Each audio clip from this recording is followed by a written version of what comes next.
For 30 years, I believed that every sacrifice I made and every hour of overtime I clocked was to secure the future of my own blood. But this morning, as my wife's casket was slowly lowered into the cold Georgia red clay, I noticed something that chilled me more than death itself. My 3 children weren't looking at their mother's body with tears in their eyes. They were glancing at their designer watches and quietly calculating the resale value of my estate. What they didn't know was that the night before, while they slept in the rooms I paid for, I had turned the key to the old oak chest that had always been off limits. Inside, I didn't find memories of a happy life. I found scientific, devastating proof that none of them carry my genetic code. I gave them 30 years of unconditional love and a life of luxury. Now, I'm giving them exactly 24 hours to vacate my property and get out of my life forever. The midday sun beat down on the cemetery in a suburban stretch of Atlanta, a dry, suffocating heat that made everyone's forehead glisten. But I felt an absolute cold that seeped into my bones. It was a freezing surgical sensation that started in my gut and spread to my fingertips.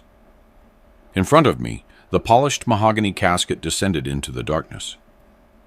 Inside was Camille, the woman I had shared a bed, a table, and 30 years of debt and dreams with. I felt a single, heavy tear roll down my cheek. Despite everything I had discovered the previous night, the pain of loss was real. I had lost my wife, but I had also lost the lie that held my reality together. Around me, the silence should have been sacred. However, my ears, honed by years of high-stakes corporate negotiations, picked up the static of indifference. To my right stood Marcus, the eldest.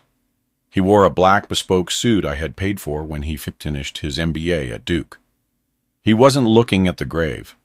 His eyes were hidden behind dark sunglasses, but his head was tilted down toward his palm.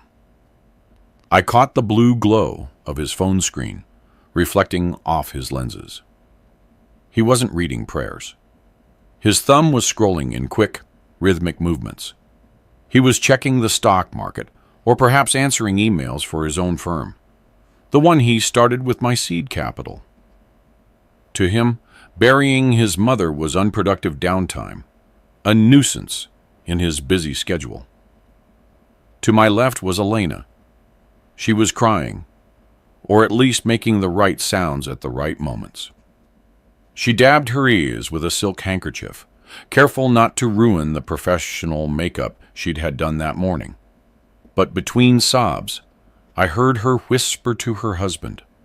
She was complaining that the canopy we hired didn't provide enough shade and that the humidity was going to ruin her hair before the wake. Her grief was a performance, a show put on for the audience of aunts and country club associates watching us. Elena had always been that way, more concerned with the aesthetic of tragedy than the tragedy itself.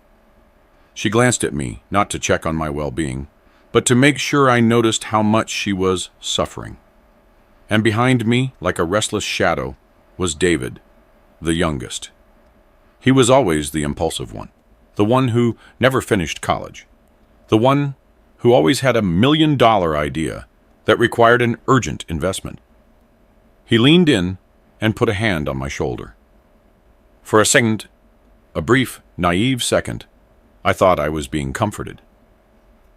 But his low, raspy voice brought me back to reality. He asked if I had decided what to do with the art collection in the house because he knew a guy in Buckhead who paid cash for high-end pieces. I felt nauseous. It wasn't the heat. It was a physical revulsion at the greed of my own children. Their mother's body hadn't even touched the bottom of the grave, and they were already taking inventory of the assets. The ceremony continued with the slow crawl of a nightmare. The pastor spoke of eternal love, sacrifice, and family, words that bounced off my mind with a cruel irony. I looked at my supposed children lined up like flawless magazine models, polished, serious, and empty. I mentally calculated how much money I had invested in them. Private schools, tennis lessons, new cars at 16, extravagant weddings, quiet financial bailouts, millions of dollars drained from my accounts to ensure their well-being. For years, I told myself it was worth it, that it was my duty as a black father to give them the head start I never had. Now, with the secret burning in my coat pocket, that investment looked like the biggest fraud in financial history. They weren't my heirs. They were parasites that had been feeding off the wrong host. People began to pass by to offer their condolences. A parade of sweaty palms and loose hugs, club friends, law firm partners, curious neighbors. Everyone repeated the same script. "I'm so sorry. She was a great woman. We're here for whatever you need." I nodded mechanically, shaking hands and saying thank you in a steady voice. I kept my posture straight, shoulders back.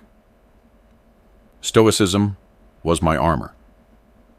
No one could know that inside I was falling apart and rebuilding myself at the same time. No one suspected that while they saw a grieving widower, I was a judge handing down a sentence in silence. I watched as Marcus loosened his tie and checked his watch with blatant impatience. He gestured to his siblings. They huddled together away from the crowd, forming a tight circle. I sharpened my gaze. They weren't hugging. They were arguing. I saw Elena point toward the driveway where my SUV was parked, and then toward the house. David pulled out a vape pen and released a discreet cloud of vapor as he nodded. They were planning the logistics of the afternoon, not the logistics of morning, but the logistics of the spoils. They were anxious to get to the house, open the wine in my cellar, and most of all, get their hands on the oak chest. That damn chest! Camille had forbidden them from touching it their entire lives, fueling their fantasies that it contained bearer bonds or heirloom diamonds. The irony was perfect. They wanted to open that chest to get rich, not knowing I had already opened it to destroy them. The last handful of dirt hit the wood with a dull, final thud. The ritual was over. The pastor closed his book. People began to scatter toward their air-conditioned cars, relieved to escape the sun and the presence of death. Marcus approached me, sunglasses already back on, car keys in hand. His tone was one of fake concern, that condescending voice people use with the elderly or children. He told me it would be better to head out, that there was a lot of paperwork to go over at the house, and he didn't want me to get exhausted. I looked him straight in the eye, searching for some trace of myself in him. There was nothing, not in the shape of his gaze, nor in his character. "You're right," I replied, with a calm that unnerved him slightly. "There are some very important papers we need to read today." I walked to my car alone, refusing his offer for a ride. I needed those minutes of solitude behind the wheel. I needed to breathe deeply before the storm truly began. The funeral had been the stage for the illusion. The house would be the stage for the truth.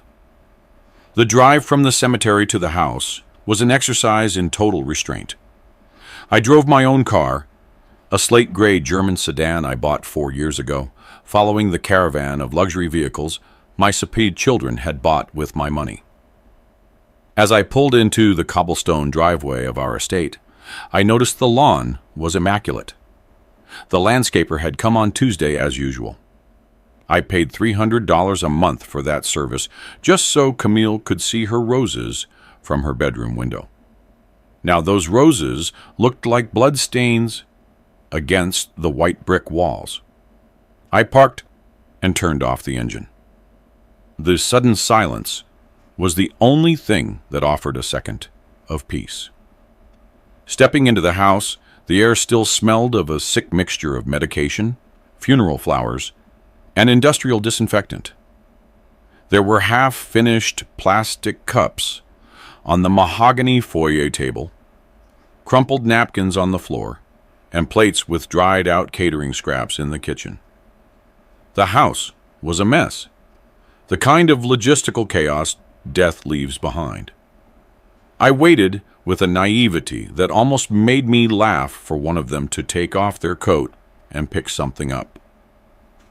Maybe Elena would wash a dish. Maybe David would take out the overflowing trash. But no. They stepped over the mess as if they were guests in a 5-star hotel, where the cleaning service was invisible and automatic. They walked straight to the great room. Marcus loosened his tie and dropped into my favorite leather armchair, the one Camille gave me for my 50th birthday. Elena kicked off her heels, leaving them in the middle of the Persian rug, and went straight to the bar to pour herself a glass of my best Cabernet without even asking. David, always the restless one, started walking around the room, touching objects, evaluating them like an appraiser at a liquidation auction. I stood by the doorframe, watching them. I felt like I was watching a documentary on hyenas, devouring the remains of a kill, except the kill was my life, and I was still breathing. Marcus took a long sip of his drink, sighed theatrically, and broke the silence. "Dad, sit down.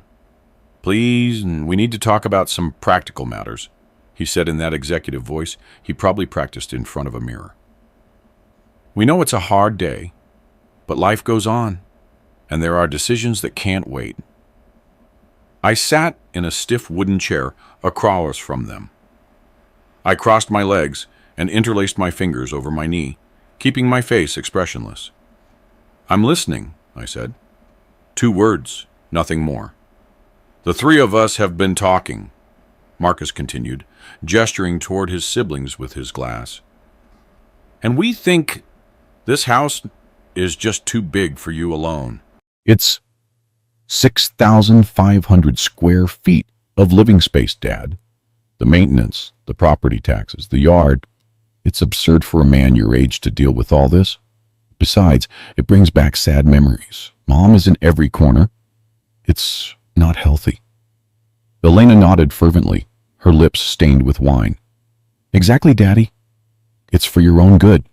Marcus has a contact at a luxury real estate firm who could have it on the market by next week. Prices in this part of Atlanta are at an all-time high. You could walk away with a fortune, buy a nice, modern condo near the club, and the rest, well, the rest could be invested or distributed to help us solidify our projects. Mom would have wanted you to help us." There it was. The dead mother card. They played it in less than 10 minutes. I felt a pang of rage in my chest, but my heart rate didn't pick up. I kept it under control. It was fascinating to see how they disguised their greed as filial concern. They didn't want me to be comfortable. They wanted immediate liquidity. "And is that all?" I asked in a neutral voice. "Selling my home is your only concern today?" David stopped in front of the fireplace and turned around. His eyes shone with a childish avarice. "No, that's not all. There's the chest. Mom's oak chest." The atmosphere in the room shifted instantly. The mention of the chest tightened everyone's muscles. That old, rustic piece of furniture with its rusted iron fittings had always sat at the foot of the master bed, locked with a heavy padlock. Camille had told them, since they were kids, that she kept her most precious treasure in there. Their imaginations, fueled by a lack of work ethic, had turned that treasure into gold bars, antique jewelry, or bank documents for a secret offshore account. "We need to open it today," Elena said, leaning forward. "It's part of the estate. We have a right to know what's inside. Mom promised me her jewelry would be mine, and I'm sure it's in there." We didn't see it on her vanity. And if there are financial documents, bearer bonds, or cash, we need to secure them before they get lost or something happens, Marcus added, looking at me with suspicion, as if I were capable of stealing what they believed was theirs. What they didn't know was that the lock had already been breached. They didn't know the treasure had no monetary value, but an incalculable, destructive power. I imagined their faces if I told them right then that the chest only contained evidence that their mother was sleeping with her tennis instructor and the local pediatrician. I imagined telling them the only gold they'd find was the color of the aged paper in some obscene letters. But no, that wasn't the moment. The punishment had to be proportional and executed with precision. Ruining the surprise now would be a tactical waste. The chest is in my room, I said calmly, and today is the day of your mother's funeral, and we aren't opening anything right now. I don't have the energy to look for the key or deal with your pirate fantasies. Tomorrow at noon, you all come back here. We'll have lunch. We'll talk about the house, the inheritance, and we'll open the chest. Bring your spouses. I want the whole family present for what we're going to discover. Marcus exchanged a look with Elena. I saw the calculation in his eyes. One more day of waiting in exchange for the promise of having access to everything. They took the deal. Fine, Marcus said, standing up and smoothing his suit. Tomorrow at noon. But Dad, seriously, think about the house. I already told the agent I'd call him on Monday. Don't make us look bad. Don't worry, I replied, standing up to signal that the visit was over. No one is going to look bad. Everyone will get exactly what they deserve. They left without a hug, just some dry pats on the shoulder and air kisses. I watched them drive away, one by one. When the last engine faded, I closed the front door and threw the bolt. The metallic sound echoed through the empty house like a judge's gavel. I was alone. Finally, I was alone with the truth. And I had the whole night to prepare the final sentence. The taillights of the 3 cars disappeared down the avenue, leaving a red trail that faded into the night. They didn't look back once. Barely 5 minutes after closing the door, my phone vibrated in my pocket. It was an automatic notification from my bank, a charge for 3 presidential suites at the most exclusive hotel in the city. They didn't even consider staying in the guest rooms of the house where they grew up. To them, sleeping under the same roof as death was uncomfortable, and as always, their comfort was financed by my credit. I approved the expense with a tap on the screen, a reflex gesture I had repeated thousands of times over the years. It would be the last time. I walked through the house, turning off the lights they had left on. This massive structure of marble and wood that we had built 25 years ago felt alien. Without the noise of their demands and the soft presence of my wife, the place was nothing more than a museum of expensive furniture and empty echoes. I poured myself a whiskey, an 18-year-old single malt I kept for special occasions. I didn't toast anyone. I downed the first sip, looking to burn the knot in my throat. I went upstairs to the master bedroom. For the last 48 hours, I had avoided going in there. Sleeping on the study sofa seemed more dignified than facing the empty bed. But tonight, something was calling me. It wasn't exhaustion. It was a magnetic force emanating from the foot of that king-sized bed. I pushed the door open, and the scent of her perfume, a mix of lavender and vanilla, still hung in the stagnant air. Everything was intact. Her book on the nightstand, her creams, her brush. And there, at the foot of the bed, was the chest. It was an antique piece of solid oak with black iron fittings, she had brought from her grandmother's house when we got married. From the first day of our life together, she established an unbreakable rule. That chest was her private space. "We all need a secret to stay sane," she told me once with a coy smile. I, in my immense stupidity, as a man in love and respectful of boundaries, accepted that condition as a dogma of faith. I never touched it, never asked. I believed she kept her teenage diaries, letters from school friends, or perhaps some sentimental mementos of no value that she was embarrassed to show. I respected that rusted padlock as if it were the seal of a sacred temple. Trust, I told myself. Marriage is based on blind trust. I sat on the floor in front of the dark wood. The whiskey glass rested on the carpet. I ran my hand over the rough lid. My children thought there were gold bars or property deeds in here. How little they knew their mother. Or perhaps how little I knew her. Doubt, a seed that had been dormant for 30 years, began to sprout in that moment of solitude. Why all the mystery? Why the obsession with locking it even when she just went out to buy groceries? I remembered where she kept the key. It wasn't in a sophisticated place. It was at the bottom of her jewelry box under the faux velvet lining, taped down with a piece of Scotch tape. She knew I never snooped in her jewelry. She knew I was a gentleman, a man of honor who wouldn't violate her privacy. That certainty of my integrity was her best security system. I got up, walked to the vanity, and found the key. My fingers trembled slightly as I peeled off the tape. The key was small, iron, and cold to the touch. I returned to the chest, kneeling again, feeling the weight of my 50-plus years in my joints. I wasn't doing it out of greed. I didn't care about the money. I did it because the woman who lay 6 feet under had taken half my life with her, and I desperately needed to find something of her that wasn't the public image everyone knew.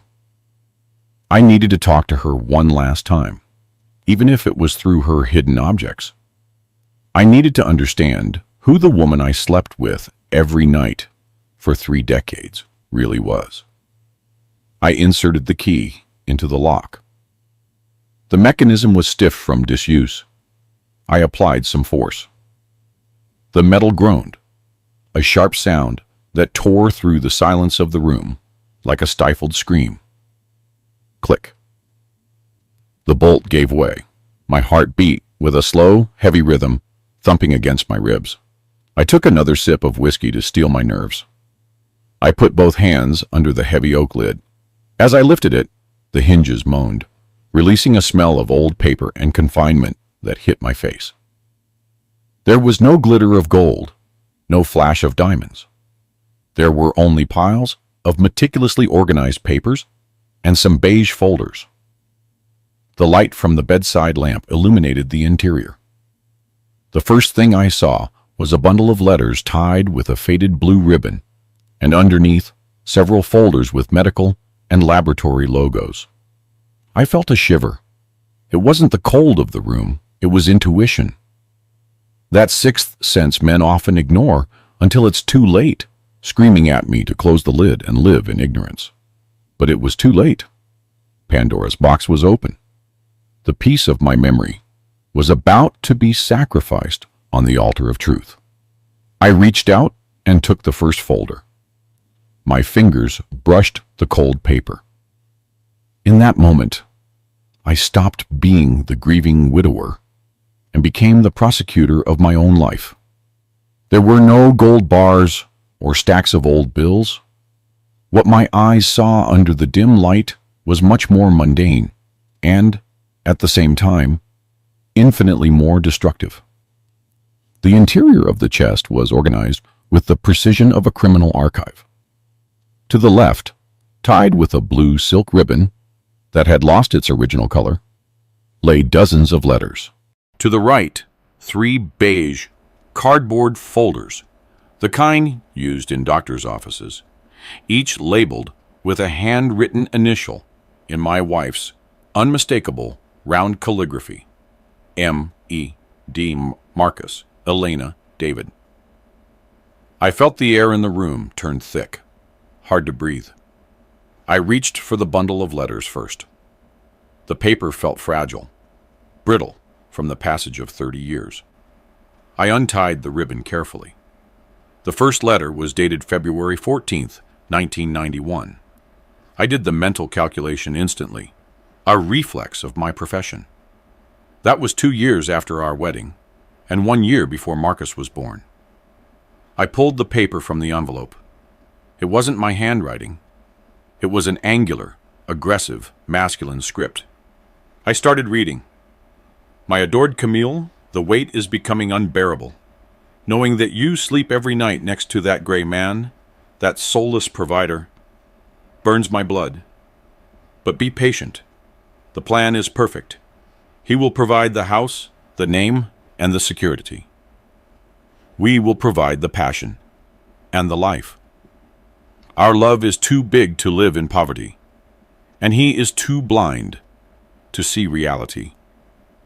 The signature at the bottom of the page was simple. You're Julian. Julian. The name hit me like a hammer to the temple. Julian Holloway was the tennis pro at the country club. The man I invited to barbecues on Sundays. The man I gave generous tips to at Christmas. The man who, I remembered now with a nauseating clarity, always looked at me with a half smirk while I signed the checks for the family's annual membership. My hands didn't shake. They had frozen, stiff as claws. I set the letters aside and took another dated 3 years later. His eyes are mine, Camille. I saw Marcus at the park today. He has my chin. He has my fire. What an irony that that boring banker thinks he has sired a lion. Keep it up, my love. Let him pay for the best schools. Our son deserves to reign, and for that, we need the king's capital. I felt a surge of bile rise in my throat, but I swallowed it with a dry gulp of whiskey. The betrayal wasn't just sexual. It was financial. It was strategic. I wasn't a husband. I was an asset, a funding source for someone else's genetic project. I put down the letters. I had read enough to understand the dynamic. I moved on to the medical folders. If the letters were the emotional confession, this had to be the forensic evidence. I opened the folder marked with the letter M. The first page was a laboratory result from 30 years ago, genetic compatibility analysis. It wasn't an official court test. It was a private test paid for in cash at a clinic across town. My eyes searched for the percentages. I didn't need to read the complex medical jargon. The conclusion was highlighted in yellow, a stroke my wife must have made all those years ago. Probability of paternity for Mr. Elias Sterling, 0.0%. And right underneath, stapled to it, another comparative result. Probability of paternity for Mr. Julian Holloway, 99.9%. She knew from the beginning. It wasn't a mistake. It wasn't a doubt. It was a scientific certainty she decided to hide under layers of lies and birthday smiles. I opened Elena's folder. The same. I opened David's. The same. But there was one more document at the bottom of the chest, a loose sheet that explained the final why of this master scam. It was a medical diagnosis in Julian Holloway's name, dated 1990. Diagnosis: chronic degenerative disease, occupational prognosis, permanent disability within 5 years. There it was, the final piece of the puzzle. Julian, the passionate lover, the biological father, was condemned to be an invalid without income. He couldn't support the children he sired. They needed a host, a healthy, productive organism, to carry the economic weight of his offspring. while they played happy family in the shadows. I was selected not out of love, not even out of attraction. I was selected for my solvency and my stupidity.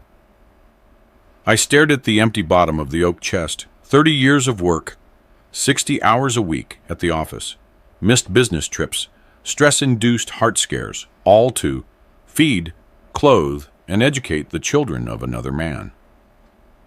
A man who laughed at me until the day he died, and a woman who looked me in the eye every night and said, "I love you," while calculating how much more she could squeeze out of my bank account. I closed the lid of the chest. The sound was dry, final.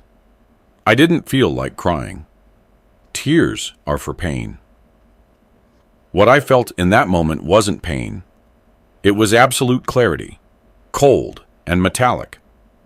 It was the feeling of an auditor who finally finds the embezzlement in the ledgers and knows exactly who needs to go to jail. I got up from the floor. My knees creaked. But I felt taller, stronger than ever. I looked at my reflection in the vanity mirror. I no longer saw the loving father or the devoted husband. I saw a man who had just been liberated from an invisible prison. I took the folders and the letters. I wouldn't burn them, not yet. They were my weapon. They were the guillotine that would fall on the necks of those 3 strangers sleeping in the luxury hotel, paid for with my card. I poured another whiskey, this time to celebrate. I toasted my reflection in the darkness. To the truth, I've whispered, and to the cleaning that begins tomorrow. The night of solitude was over. The day of judgment was about to begin. I didn't scream. I didn't throw the crystal glass against the wall to watch it shatter into 1,000 pieces, like a man in a cheap soap opera would have done. Chaos is for the weak, for those who have no control over their impulses. I am a man of numbers, of structures, of logic. Faced with the collapse of my emotional universe, my mind sought refuge in the only place I had always found certainty: arithmetic. I finished the whiskey in one gulp, feeling the amber liquid burn my throat, a physical reminder that I was still alive. I set the glass down gently on the nightstand next to the letters that had just destroyed my life, and walked to my study. I entered my office and closed the door. This was my sanctuary. Here, surrounded by shelves of legal books and the smell of old leather, the world made sense. I sat behind my executive desk, turned on the green banker's lamp, and opened the bottom right drawer. There, I kept my personal records, not the company's, but those of Family Inc. For years, I had kept a meticulous log of every major expense, not out of stinginess, but out of professional habit. I always thought that one day I would show these notebooks to my children, to teach them the value of money and the cost of privilege. Now, those notebooks would become the balance sheet of a massive scam. I opened the first notebook. The blue ink marked the beginning of the farce. I began to sum up, not with a calculator, but with a pen in my hand, writing each figure on a blank sheet, transforming sentimental memories into cold, hard data. First, Marcus, the firstborn, the pride of the family. I noted primary and secondary tuition at the most exclusive private school in Atlanta, $400,000. A prestigious university, $300,000. An MBA at Duke, including living expenses and travel, in $250,000. The German sports car I gave him when he graduated, a reward for his effort, $85,000. I added up the suits, the summer trips, the club memberships. The final figure for Marcus hovered around $1,200,000. $1,200,000 invested in a man who looked at me with disdain and who was biologically the exact copy of the man who slept with my wife. I moved on to Elena, my princess, the apple of my eye. I remembered her wedding in Savannah. It was a 3-day event. Imported flowers, a French designer dress, a banquet for 500 guests. I signed the checks with a smile, thinking I was giving my daughter to a good man. The wedding cost $250,000. The divorce 2 years later cost me another $80,000 in lawyers to protect her.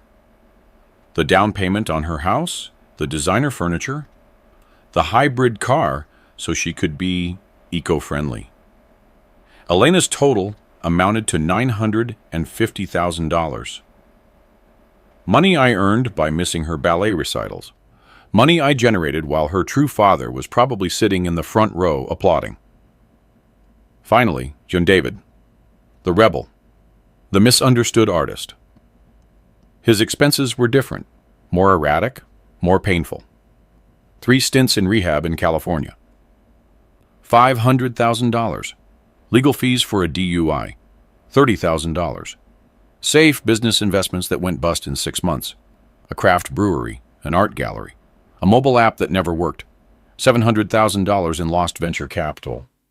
David was the most volatile and costly asset in my portfolio. $1,300,000 thrown down a bottomless pit. I looked at the total figure at the end of the page. $3,450,000. That was the exact quantification of my fatherly love. I leaned back in the leather chair, listening to the material creak. The figure gave me a clarity that alcohol couldn't offer. For 30 years, I hadn't been a father. A father is someone who shares blood, who transmits genetic heritage. I had been a bank. I had been a private investment fund operating under the name Dad. Julian the lover had provided the seed, the DNA, the passion. He took the romantic love and my wife's secret admiration. I provided the capital, the infrastructure, the security. I was the logistical provider for a family that didn't belong to me. The initial humiliation began to transform into something more useful: corporate objectivity. In the business world, when you discover an asset is toxic, an investment is fraudulent, and your partners have been systematically stealing from you, you don't sit in the boardroom and cry. You execute a forensic audit. You cut off the cash flow. You liquidate the partnership. My children weren't my children. They were disloyal employees of a company that had just gone bankrupt. They were corporate parasites who had been embezzling my emotional and economic funds. And the law of the market is clear. When the return is zero and the fraud is evident, you close the account. I looked at the wall clock. It was 3 a.m, 9 hours until the meeting, 9 hours until the final fiscal close. I poured myself a second whiskey, this time calmly, savoring the ice. My heart no longer hurt. My chest had become a locked safe. There was no more room for pity, only for the execution of the sentence. Tomorrow at noon, they wouldn't see a grieving father asking for explanations. They would see the bank owner executing the largest foreclosure of their lives. And I was going to enjoy every cent of that transaction. The morning light entered my study window, gray and milky, announcing the start of the longest day of my life. I hadn't slept a single minute, but my mind was more awake than ever, operating with the hyperactive clarity that adrenaline provides. The letters and old medical folders were solid evidence for my heart, but insufficient for a court. If I wanted to destroy their claims on my estate and bulletproof my will against future challenges, I needed something stronger than old paper and confessions of dead lovers. I needed certified and notarized biological truth. I needed science.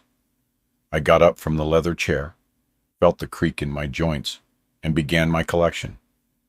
I felt like a forensic investigator at a crime scene, Except the crime had lasted 3 decades, and the scene was my own home. I went to the guest bathroom on the ground floor, the one Elena used before leaving for the funeral, because she said the light was better for touching up her makeup. There was her brush, forgotten on the marble vanity, full of blonde strands and expensive hairspray. With a pair of tweezers I took from my wife's drawer, I extracted several filaments with the roots intact, placed them in a sterile plastic bag, and wrote her name with a black, permanent marker. I went up to the guest room where Marcus had changed his shirt yesterday. I found a comb on the nightstand and several dark hairs on the pillow. Into the bag they went. Then I went to the media room where David had spent the afternoon vaping and grooming himself in front of the bar mirror. I collected his samples with the same surgical precision. 3 bags, 3 strangers, 3 tests. I left the house before the domestic staff arrived. I drove my car to a private genetic laboratory in the corporate district of Atlanta, a discreet place that served clients who valued silence as much as accuracy. At the reception, I didn't act like a distressed father. I acted like an entrepreneur solving a logistical problem. I requested the extreme urgency service. I paid an exorbitant fee, nearly $5,000, to have the samples processed in less than 4 hours. I need results before noon, I told the lab technician, a young woman in a white coat who looked at me with professional curiosity. It's a legal matter of maximum priority. She nodded, took the samples and the money. She didn't ask questions. Science doesn't judge, it only reveals. I went home to wait. Those hours of waiting were an acting exercise worthy of an Oscar. My phone started ringing at 10 in the morning. The first was Marcus. "Dad, good morning," he said in that falsely cheerful voice he used when he wanted something. "How are you doing? Listen, I was talking to the real estate agent. He says if we sign the exclusivity agreement today, he can bring a potential buyer by tomorrow. Think we can look at that over lunch?" I felt a wave of disgust, but my voice came out calm, almost warm. "Sure, son. Bring the papers. We're going to settle everything about the house and the money today.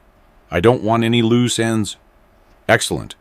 Dad, I knew you'd see reason. See you at 1. I hung up. The irony was delicious. He thought settling everything meant receiving a check. He didn't know it meant receiving an eviction notice. 5 minutes later, Elena called. "Daddy, did you open the chest yet? I'm so nervous thinking about Mom's jewelry. Remember, she promised me the Mavafire necklace for my anniversary." I sighed, rubbing the bridge of my nose. "She promised it to you. How curious. I don't recall that." "But don't worry, honey. At 1, we open the chest. I promise you'll take away exactly what your mother left you. Nothing more and nothing less." "Oh, thanks, Daddy. You're the best. I love you." "I love you too," I replied. And it wasn't a lie. I also loved.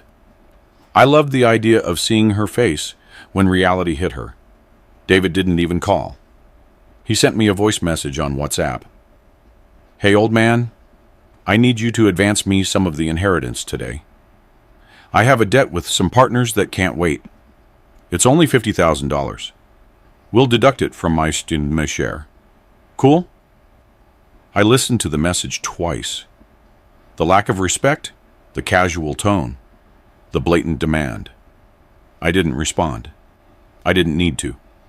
His answer was being printed by a DNA sequencing machine at that very moment. At 12:15, my email chimed.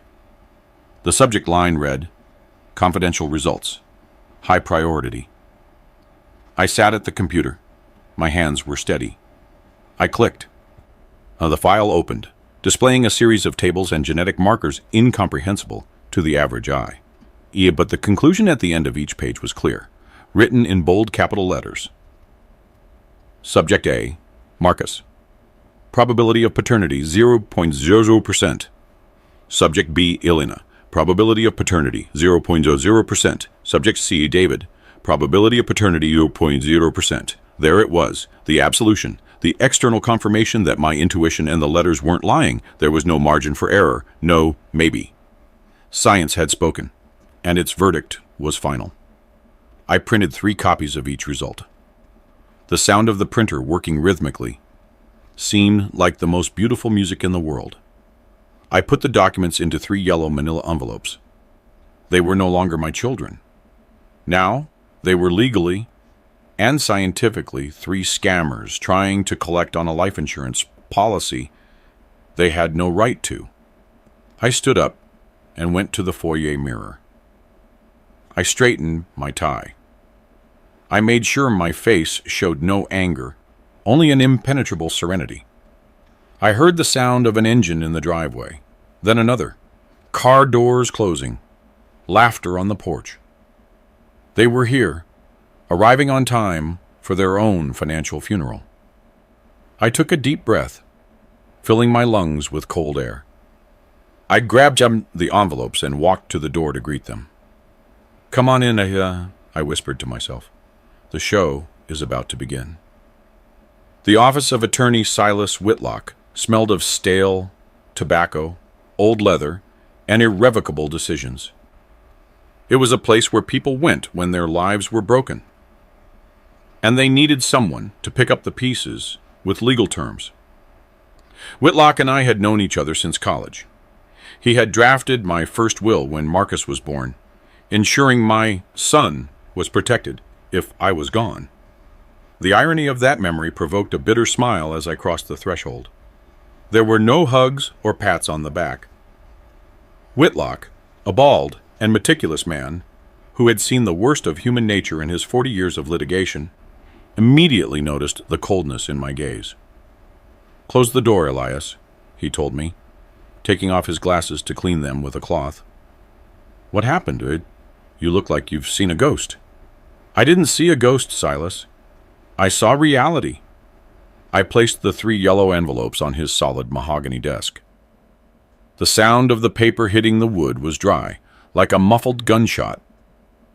Whitlock opened the first one. His eyes scanned the figures, the percentages, the conclusions. His brow furrowed. He opened the second and then the third. When he looked up, he was no longer looking at me as a friend, but as a client who had just brought him the most explosive case of his career. "Paternity fraud," he murmured, weighing the words like stones. God, so much malice on Camille's part. "Elias, do you know what this means legally?" "I know what it means morally," I replied, sitting in the chair across from him. "It means I've been supporting 3 strangers. But I'm here for you to tell me what it means legally. I want to destroy them, Silas, not physically, financially. I want them out of my life as naked as they came into it." Whitlock nodded and pulled out a yellow legal pad. His pen began to move quickly, sketching the outline of my revenge. "All right. Let's operate with surgical precision. First, the affiliation. Although you were legally recognized as the father on their birth certificates, the DNA test proves the biological link doesn't exist. Since there was a concealment of truth by the mother, we're looking at a vitiated consent. You accepted paternity under the erroneous belief they were yours. That's called fraud-induced error. I like the sound of that. Fraud-induced error. Words that took the guilt off my shoulders and put it where it belonged. Second, Whitlock continued, crossing something out on his pad, the current will is revoked de facto. We're going to draft a new one right now. In this new document, we will institute an express disinheritance clause due to unworthiness. But that's for when you die. What you're interested in is the now. Exactly. I want them out of my house today. Whitlock smiled slightly. It was the smile of a predator that smells blood. That's the easy part. The house is private property in your name. They are adults. They have no lease agreement.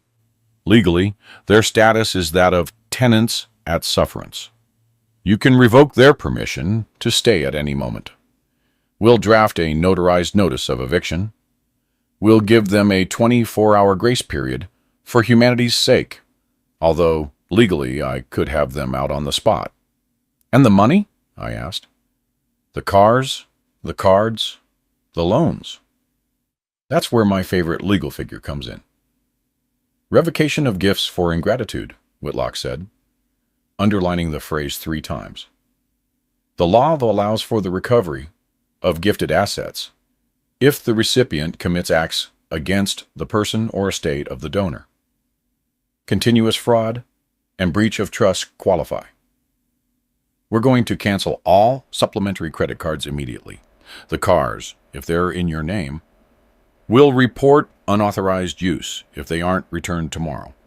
If they're in their names, but you paid for them, we'll initiate a civil suit for unjust enrichment. Listening to him was like watching an architect design a guillotine. Every clause, every article of the civil code was a sharpened blade ready to fall. Whitlock called his assistant and dictated instructions with a monotonous but swift voice. Drafting of new will, universal heir, a public charity foundation, nullity of previous powers, cancellation of trusts, notice of eviction. As the printer spit out the warm pages with the new legal order of my life, I felt strangely light. The weight of false paternity was dissolving, ink on paper. Elias, Whitlock said, as he passed me the documents to sign, this is going to be a war. They're going to cry. They're going to say you're a monster. They'll try to challenge the DNA tests. Are you ready to be the villain in their story? I took the pen. It was a heavy Mont Blanc, black and gold. I looked at the shiny tip. My hand didn't shake. I'm not the villain, Silas, I replied, looking him in the eye. I'm the judge, and they've had 30 years of parole they didn't deserve. I signed my name, with strong, clear strokes at the end of each page. Elias Sterling. Elias Sterling. Elias Sterling. With each signature, I reclaimed a piece of my identity. I was no longer Dad. I was Elias, the owner of his destiny and his estate. Whitlock sealed the documents.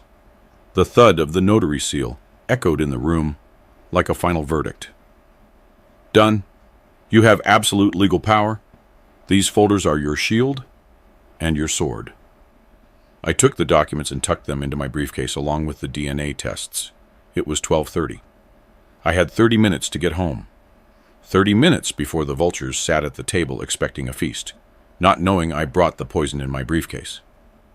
I shook Whitlock's hand, a firm, dry grip, between gentlemen. Thank you, Silas. Send me the bill. Cost is no object. I left the office, and the midday sun hit my face. But this time, it didn't burn. It illuminated. I got into my car, turned the AC to max, and drove home. I was going to a family lunch, but in my mind, I was going to an execution. And for the first time in 30 years, I had my finger on the trigger. They arrived at 1 o'clock sharp. The punctuality of greed is fascinating. It's never late when there's a check involved. I heard the crunch of tires on the driveway gravel, followed by the solid thud of car doors closing. From the living room window, I watched them group together before entering. They didn't look like children, coming to comfort a widowed father the day after their mother's funeral. They looked like a team of executives arriving for a hostile corporate merger, ready to dismantle the company and split the assets. Marcus entered first with that practiced confidence of his light linen suit, totally inappropriate for morning, but perfect for a business lunch. He had a leather portfolio under his arm, and I knew immediately that the real estate exclusivity contract was in there. Behind him came his wife, a woman who had always looked at me with the same warmth one looks at an ATM, carrying a bottle of wine that probably cost more than my gardener's monthly salary. Then came Elena on her husband's arm. She had changed her black dress for a silk one with floral prints. "We have to celebrate life, Daddy," she told me upon entering, leaving a damp, empty kiss on my cheek that smelled of mint gum and ambition. Her eyes scanned the room immediately, not looking for my gaze, but scanning the environment to see if the chest was already in sight. Finally, David entered alone, his eyes bloodshot, and with that nervous vibration of someone who owes money to dangerous people. He had nothing in his hands, but his bulging pockets suggested he was ready to fill them with whatever he could: silver watches, trophies, or anything not bolted to the floor. "Sit down," I told them, gesturing to the dining table I had prepared with deliberate formality. I had ordered a grotesque banquet. I sent for food from Camilla's favorite French restaurant: duck à l'orange, rack of lamb, seafood platters, and 3 bottles of vintage wine from my personal cellar. I wanted the table to overflow with luxury. I wanted them to see, smell, and taste the lifestyle they took for granted. That level of opulence they believed belonged to them by divine right. The irony was that I saw that meal not as a treat, but as the last supper of the condemned. The atmosphere transformed quickly. The funeral silence of the house was replaced by the vulgar noise of premature euphoria. They uncorked the wine with a festive pop. Laughter began to flow. Marcus talked loudly about real estate market trends, assuring everyone that the house would sell in record time. "Dad, I swear, with what we get from this property, we'll buy you a luxury condo in the new Midtown high-rise and still have capital left over to reinvest in the firm," he said, while cutting a piece of meat with aggressive movements. "It's a win-win," Elena laughed, clinking her glass with Marcus's wife. "Oh, yes. And with my share, we can finally take that trip to Tuscany Mom always wanted us to take. I'll do it in her honor, of course." I sat at the head of the table, presiding over that decadent spectacle. I didn't eat. My plate was empty and immaculate. I only had my water glass and my hands interlaced on the white linen tablecloth. I watched them chew, swallow, and drink my money. I saw the lamb grease shine on David's lips, saw Marcus loosen his belt, saw Iana mentally calculate the price of the porcelain dishes she was eating from. They were hyenas in designer clothes. There wasn't a trace of genuine grief at that table. Their mother's death wasn't a tragedy. It was a liquidity event. They had turned mourning into a financial opportunity. And worst of all, the most painful part, was seeing Julian Holloway's gestures in each of them. The way Marcus arched his eyebrow when laughing, the way Elena manipulated the cutlery, David's slouched posture. I was surrounded by the genetic ghosts of a man who despised me, feeding them at my own table. "Hey, Dad," David interrupted with his mouth full. "And the chest? You said we'd open it after lunch. We're almost done." Silence fell suddenly over the table. Everyone stopped eating. Forks were suspended in the air. Gazes converged on me. Greed is impatient. They couldn't fake interest in the duck anymore. They wanted the main dessert, Mom's treasure. I stood up slowly. I pushed my chair back, producing a harsh sound against the hardwood floor that made Elena flinch. I walked to the corner of the room where I had placed the oak chest, covered with a blanket. "You're right," I said in a soft, almost whispered voice. "There's no point in waiting further. You've come for your inheritance, and it's only fair you receive it. I've prepared everything, so this moment will be unforgettable." I saw Marcus wipe his mouth with his napkin and turn in his chair expectantly.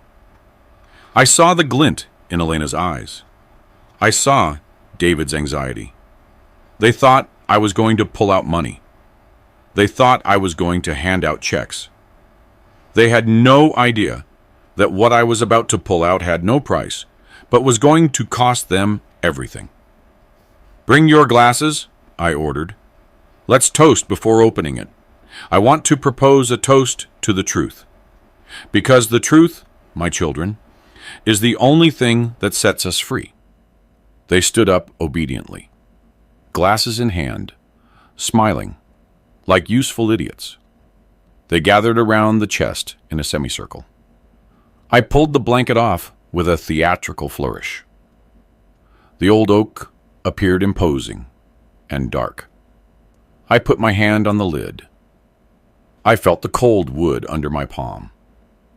"Are you ready?" I asked, looking them in the eye one by one. "Yes, Dad. Open it. Ready?" Marcus urged. "Open it," Elena repeated. I smiled. It was the first time I had smiled in 2 days, but it wasn't a smile of joy. It was the smile of the executioner pulling the lever. "All right," I said. "Let's begin." I lifted the heavy lid of the chest. The rusted hinges let out a sharp groan that echoed in the dining room, cutting through the air, tainted by the smell of wine and expensive food. My 3 children craned their necks in unison, like birds of prey detecting movement in the brush. Their eyes shone, expecting the golden glint of jewelry or the pale green of bank bonds. But when the light from the chandelier illuminated the interior, the spark in their eyes died instantly, replaced by a grimace of genuine confusion. "Papers," David blurted out with the tone of a child who's been given socks for Christmas. "That's it? Old papers, Dad? Where's Grandma's jewelry? Where's the money?" I didn't answer. With the calm of a librarian handling a rare manuscript, I reached into the chest and pulled out the bundle of letters tied with the blue ribbon. I placed them on the table, moving a crystal glass aside to make room. The silence in the room began to change texture. It was no longer expectant. It was uncomfortable. "This, my children," I said, untying the knot with exasperating patience, "is the most valuable asset your mother left. It is the founding story of this family, and I think you deserve to hear it." I took the first letter, adjusted the reading glasses I pulled from my coat pocket. I didn't look at them. I fixed my eyes on the yellowed paper and began to read in a monotonous, flat voice, stripped of any dramatic inflection. I read as if I were reviewing an inventory list in my company's warehouse. Date: February 14th, 1991. From Julian to Camille. I quote, "My adored Camille, every minute you spend in that house feels like a century of prison. It sickens me to think that he touches you, that he thinks you are his. But resist, my love. His money is our freedom. When the baby is born, everything will change." End quote.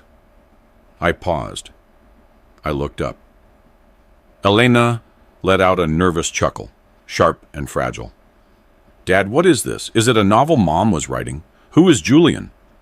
This is in very bad taste."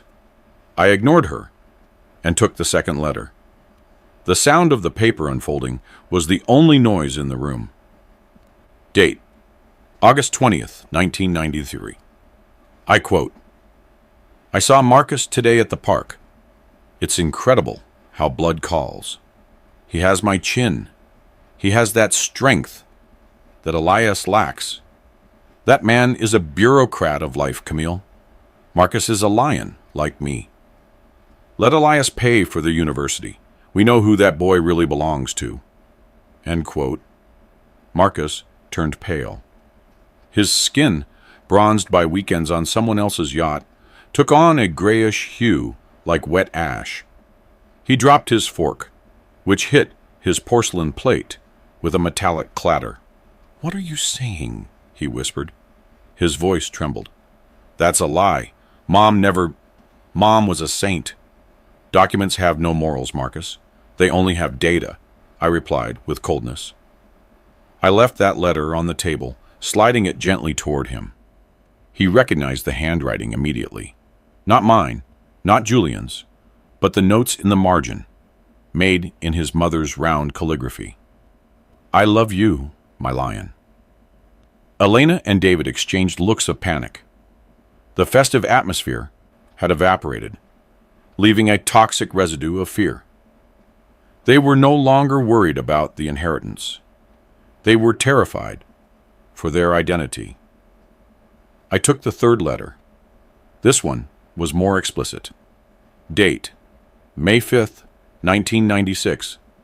I quote, "Elena is precious. She has your eyes, Camille. But she has my temperament.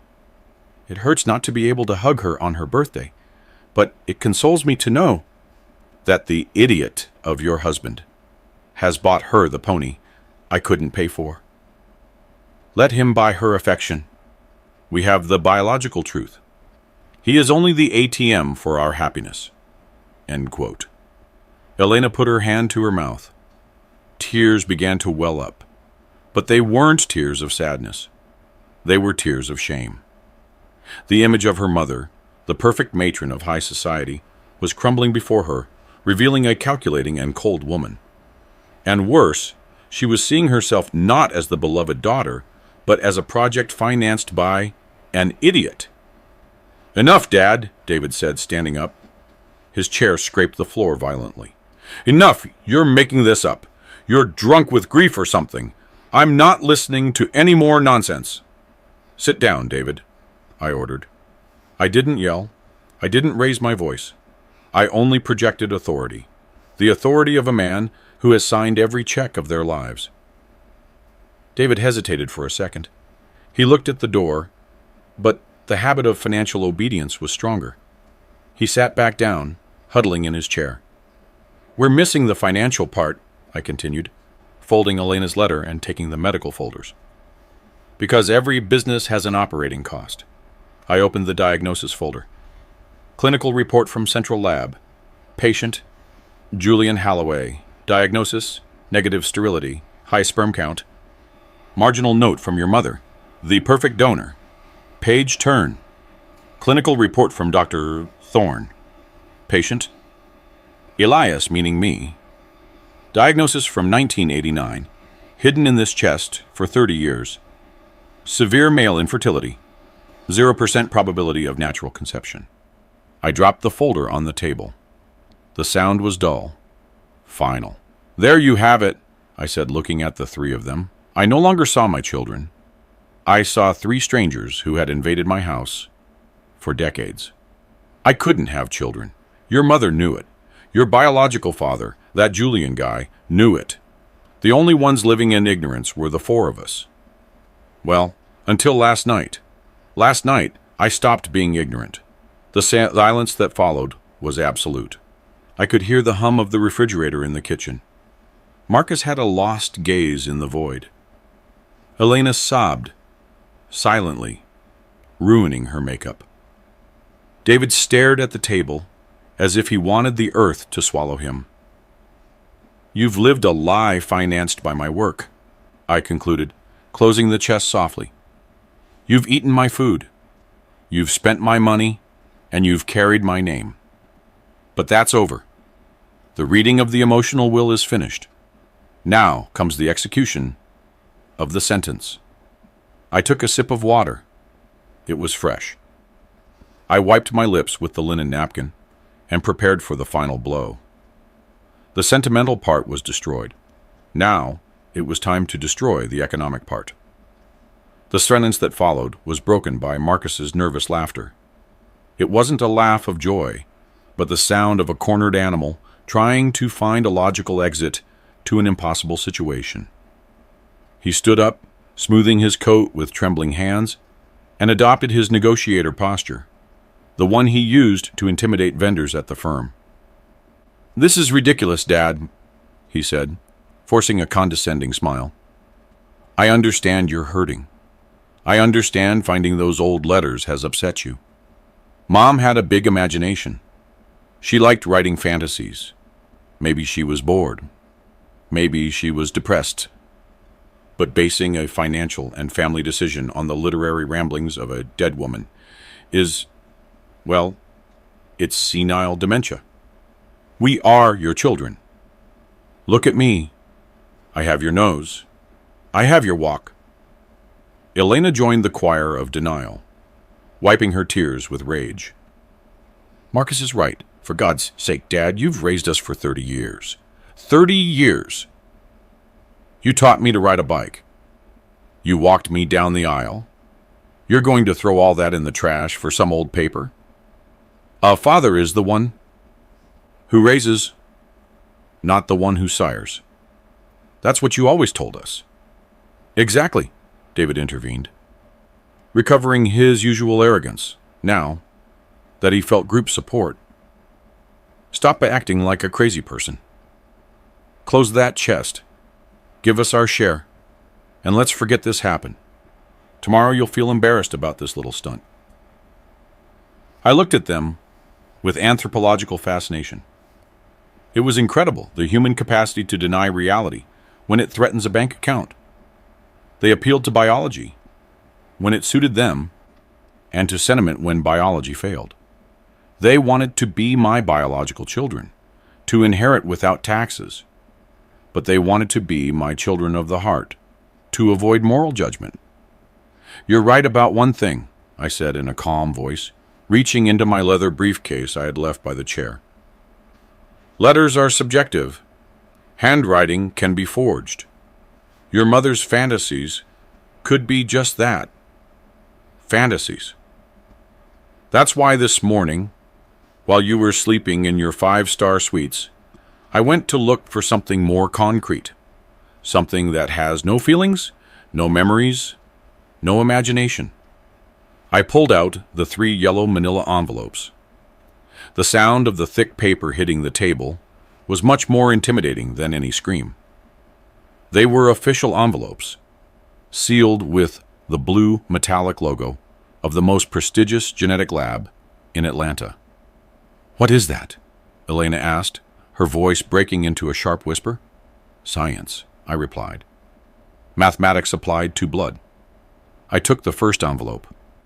"Marcus, samples taken from your comb in the guest room and compared with my saliva this very morning." I broke the seal. The ripping of paper sounded like a bone breaking. I pulled out the verdict. Analysis of short tandem repeat markers. Conclusion.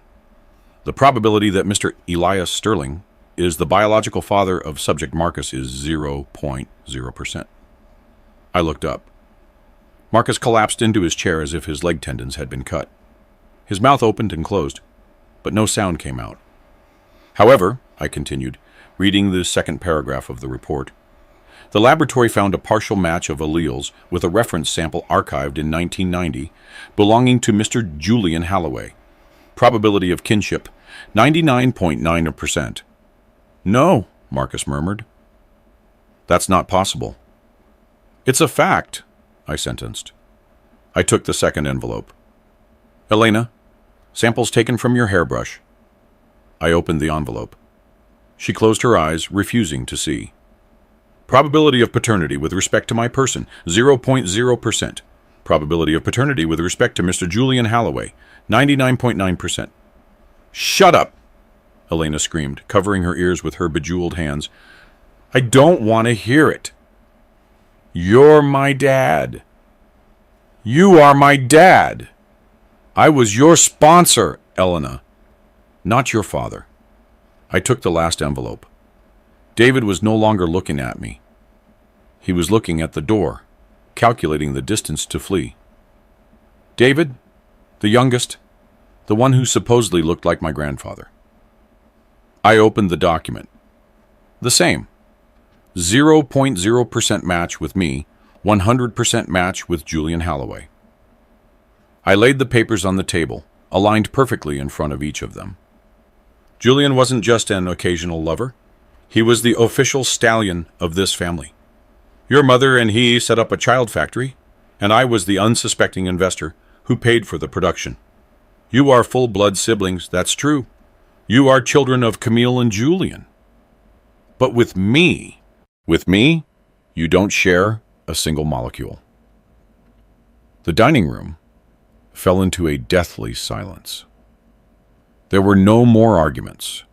No more, "You have my nose," or "Father is the one who raises." Scientific truth had swept away 30 years of sentimental lies. I looked at them, and for the first time in my life, I didn't see my children. I saw 3 strangers. I saw Julian's children, that tall, athletic man who always mocked my lack of athletic skill. Now I understood the mockery. He had won the biological game, but I had just won the final game. Biology doesn't lie, I said, standing up to mark the end of the discussion, and neither does the law. Since no blood bond exists, and since the fraud by which I was deceived into recognizing you has been demonstrated, my legal obligation toward you is extinguished this very instant. You are not my forced heirs. You are not my dependents. You are, in the eyes of science and the law, 3 strangers who have illegally entered my property. Marcus looked up. His eyes were red, full of hatred. The hatred of one who has been unmasked. "And what are you going to do?" he spat with venom. "You're going to throw us out on the street after everything?" I smiled, not with pleasure, but with the satisfaction of duty fulfilled. "No, Marcus, I'm not going to throw you out. The law is going to throw you out. And believe me, the law is much less sentimental than I am." The silence in the dining room was thick, sticky, charged with a static electricity that made the air hard to breathe. My supposed children were still staring at the DNA results like death sentences, unable to process that their status as prince heirs had evaporated in a second. But I didn't give them time to recover. Shock is a tactical tool, and it must be used before the victim reacts. I reached into my briefcase one last time and pulled out the 3 black synthetic leather folders Silas Whitlock had prepared less than an hour ago. I didn't throw them on the table with contempt. I slid them gently, one in front of each of them, with the precision of a croupier dealing the last hand of poker in a casino where the house always wins. "Biology was the first lesson," I said, breaking the silence with a low, controlled tone. "Now comes the lesson in civics and legality. Open the folders, please." No one moved. They were paralyzed with terror. I had to insist. "Open them. It's in your own legal interest." Marcus, his hands visibly shaking, opened his. His eyes scanned the first page, a document with official seals and blue signatures. "What is this?" he asked with a thread of a voice. "Notice of termination of precarious bailment." "Exactly," I replied, interlacing my fingers on the table. "You, your wife, and your siblings have occupied this house and my other properties under the legal figure of bailment. That is a free loan based on good faith and kinship. Since the non-existence of kinship and the bad faith of its origin have been demonstrated, the contract is nullified. In simple terms, Marcus, you are no longer guests. You are intruders." Marcus stood up suddenly, knocking over his chair. His face was red with rage. "You can't do this to us. This is our house. We grew up here. This house is deeded in my name, Elias Sterling. I corrected, using my full name to emphasize the distance. And as sole owner, I have the absolute right to decide who crosses that door. In that folder, you have a notarized order of voluntary eviction. You have a 6-hour grace period. If by the time the sun sets at 7:30 tonight, your belongings and your persons are still within my perimeter, the next page you read will be a forced eviction order executed by the police. Elena began to cry, a hysterical, sharp sob.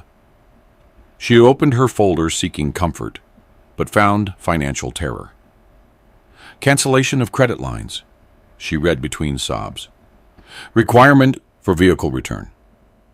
That's right, Elena, I explained, with the coldness of a tax auditor.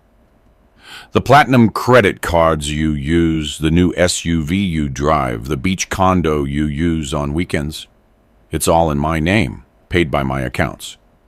They were donations based on filial affection. The law allows for the revocation of donations due to ingratitude or supervening cause. There is no greater supervening cause than discovering you aren't mine. As of this minute, the cards are blocked. If you try to buy a pack of gum at the gas station, it will be declined. And regarding the SUV, you have two options. Give me the keys before you leave, or tomorrow morning I report the vehicle stolen. You decide if you wanted to leave in a taxi or a patrol car. She looked at me with horror, as if I were a monster. She didn't understand that the monster had been the lie she lived in comfortably. Finally, I turned to David. He hadn't opened his folder. He just stared at it. Open it, David. Yours is my favorite. He did. He saw the promissory notes. He saw the totals. He saw the family loan contracts I made him sign every time I bailed him out of a failed business. I always told you to sign those papers to teach you responsibility, I reminded him. You thought it was a game, that Dad would never collect. Well, Dad no longer exists. The creditor, however, is very much alive and wants his money. Those debts total more than $700,000. They are now enforceable civil debts. You have 30 days to present a payment plan, or my lawyers will seize any present or future asset you have. Welcome to the real world, boy. Here, debts are paid. You're a bastard, David whispered, eyes full of tears of rage. You hate us. You always hated us. No, David, I loved you. I loved you so much I gave you a life you didn't deserve, and that wasn't yours. My only mistake was trusting. Your mistake was believing that generosity was an obligation. I stood up. I checked my wristwatch. It's 1:30 in the afternoon. You have until 7:30. I don't want to see you here for dinner. You can take your clothes and basic personal items. Everything else, furniture, art, jewelry, electronics, stays. There is a private security team waiting at the gatehouse. They have instructions to enter at 7:31 to escort any non-property owners toward the exit. I suggest you start packing.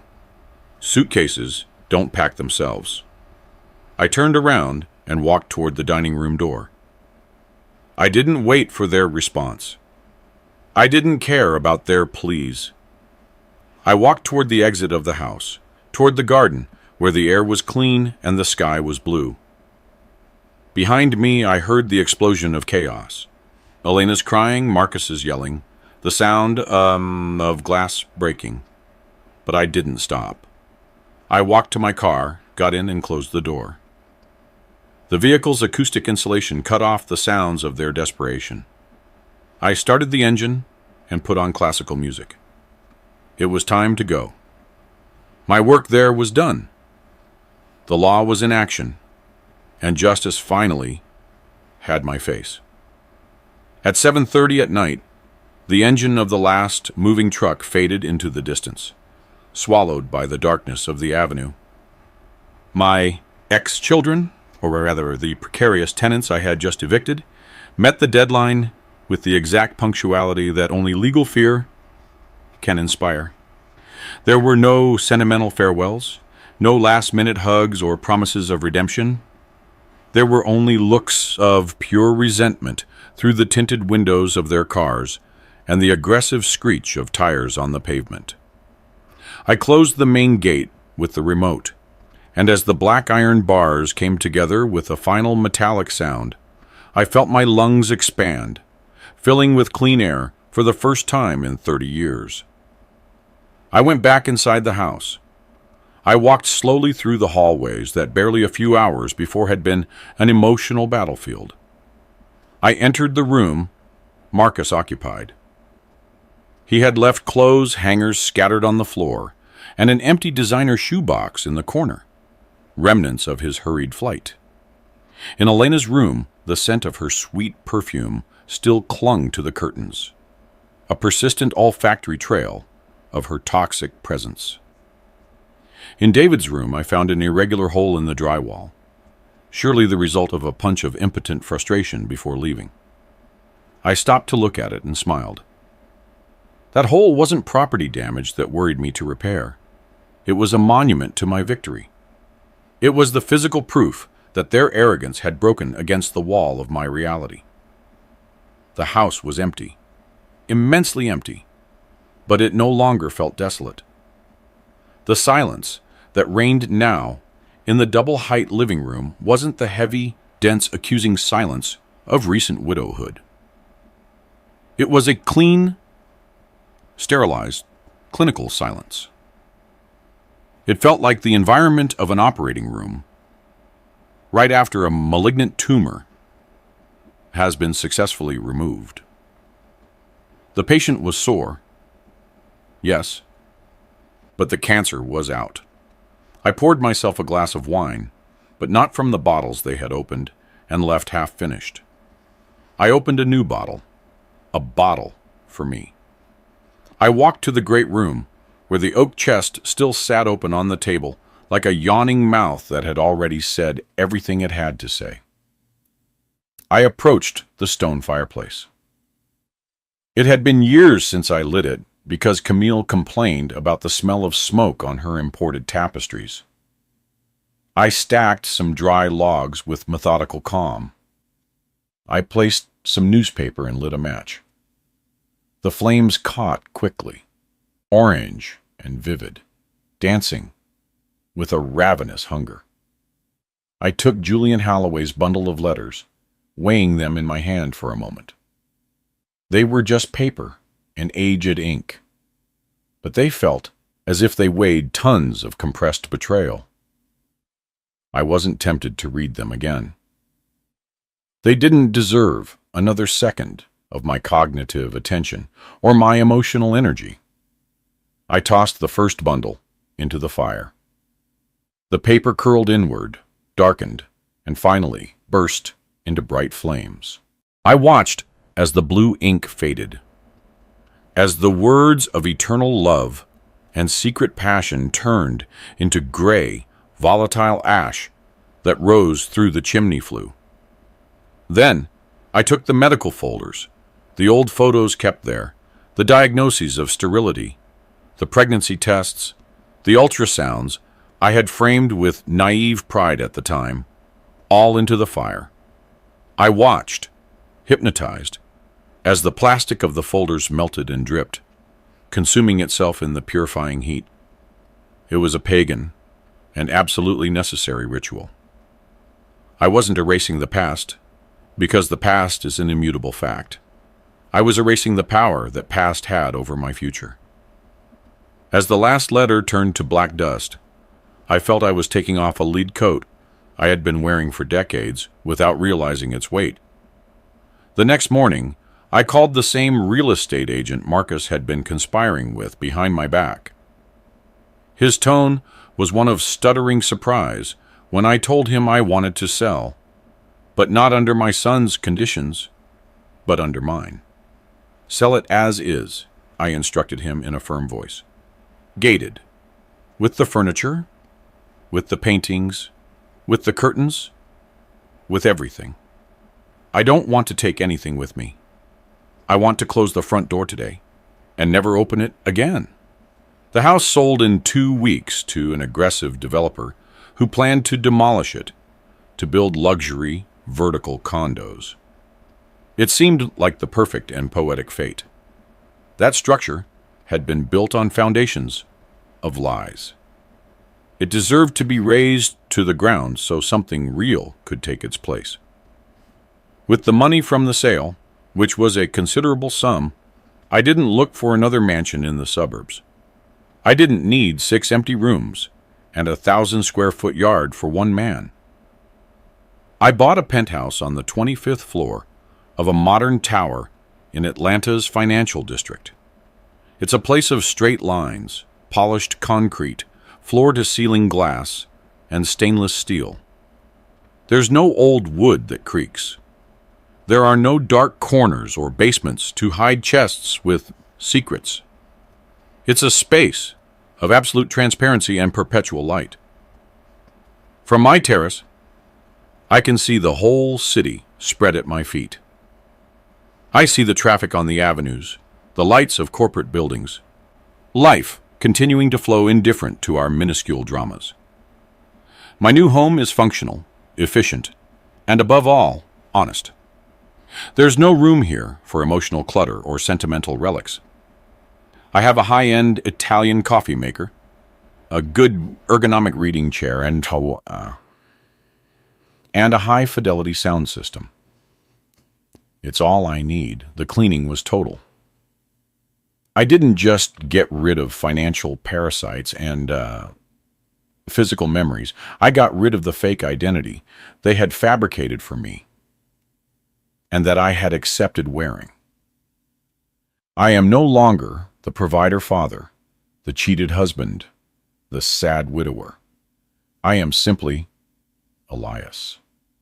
I am a man who sits on his balcony with a glass of wine, looks at the infinite horizon, and enjoys the most beautiful sound in the world, the total absence of other people's problems.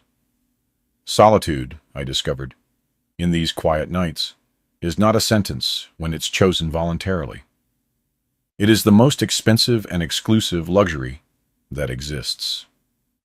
And I, fortunately, have all the capital necessary to pay for it. 6 months have passed since the last moving truck crossed the threshold of my old life. 6 months since the judge issued the final sentence on the lawsuit Marcus tried to file for moral and psychological damage. It was a pathetic attempt, the last swipe of a dying beast. My lawyer, Whitlock, didn't even have to work too hard. It was enough to present the DNA evidence and the records of fraudulent expenses for the magistrate to dismiss the case with prejudice, ordering them to pay the legal costs. Justice, when fed with pure truth, is an unstoppable machinery. Now I am far from the courts and air-conditioned boardrooms. I am in a small rented house on the coast of Baja California, where the desert meets the sea. The air here smells of salt and freedom, not expensive perfume and lies. I've bought a modest sailboat, a second-hand boat I'm restoring with my own hands. I've traded the Mont Blanc pen for sandpaper and marine varnish. My fingers, which once only touched computer keys and leather steering wheels, are now rough, stained with paint and oil, but they feel more mine than ever. There is a deep dignity in manual labor, an honesty in seeing how old wood regains its luster under the sun that no bank transaction can match. Of my ex-children, I know little, and what little I know comes to me through the quarterly reports Whitlock sends me by email which I read with the indifference of someone reading news from a distant country. I know the alliance between them broke as soon as the money ran out. Marcus and Elena are in a legal battle with each other over the possession of a small piece of land their mother had put in both their names, something I was unaware of. They are devouring each other for crumbs, proving that their loyalty wasn't to family, but to the wallet. David, I understand, fled to the north to escape his creditors. I hope he finds his way, or that the way teaches him the lessons I couldn't teach him with my checkbook. I know I no longer will feel hatred for them here, but hatred requires an emotional connection, and that cable was cut half a year ago. Now I only feel a distant pity, like what you feel for a stranger you see stumble in the street. I've had a lot of time to think here, sitting on the stern of my boat while the sun sinks into the Pacific. I've thought about the nature of fatherhood and the great lie we're sold from the moment we're born, that blood is sacred. They tell us family comes first, that the biological bond is unbreakable, and that we must forgive everything in the name of DNA. But that's false. Biology is a geographic accident. Family is an architectural construction. It is built brick by brick, with loyalty, with respect, with truth. If the foundations are made of lies, the building falls no matter how much blood you share with the tenants. I built my house on sand and paid the price. But now I'm building on rock. I've met new people here at the port, retired fishermen, artists, people who don't know how much money I have in the bank and who don't care. People who buy me a beer just because I helped them carry a box or because they liked me. That is true wealth. Relationships that don't have an attached invoice. Sometimes at night, when the sea is calm and the stars shine with that intensity only seen far from the city, I think of my wife, not with bitterness, but with wonder. I'm amazed by the human capacity to maintain a mask for so long. She chose to live a voice. I choose to live the truth, as painful as it was to discover. The truth cost me a family, a house, and 30 years of memories. But it gave me back something much more valuable. It gave me back myself. I wake up every morning without emotional debts. I don't have to pretend. I don't have to buy affection. I don't have to suspect. I am a man alone, yes, but I am not lonely. I am accompanied by my own clear conscience. And if any of you listening now feel that doubt in your gut, that small voice telling you something doesn't add up in your own perfect life, listen to it. Open the chest. Check the papers. Question everything. Because life is too short to live it, financing someone else's lie. Family is not biology, gentlemen. Family is honor. And I, after the longest storm of my life, have finally reclaimed mine. The wind is in my favor now, and for the first time in decades, I'm the one at the helm. What about you? Would you have closed the chest to keep living in ignorance, or would you have detonated the truth regardless of the cost? Justice sometimes hurts, but freedom is priceless. I'm really glad you're here and that I could share my story with you. If you liked it, show me by liking the video and subscribing to my channel. Let's see how many of us there are. Write in the comments which city you're watching from and what time it is. I'm so curious to know where all you wonderful people are tuning in from. If you want to support me a little extra, you can also send a small donation. I share new life stories for you every single day.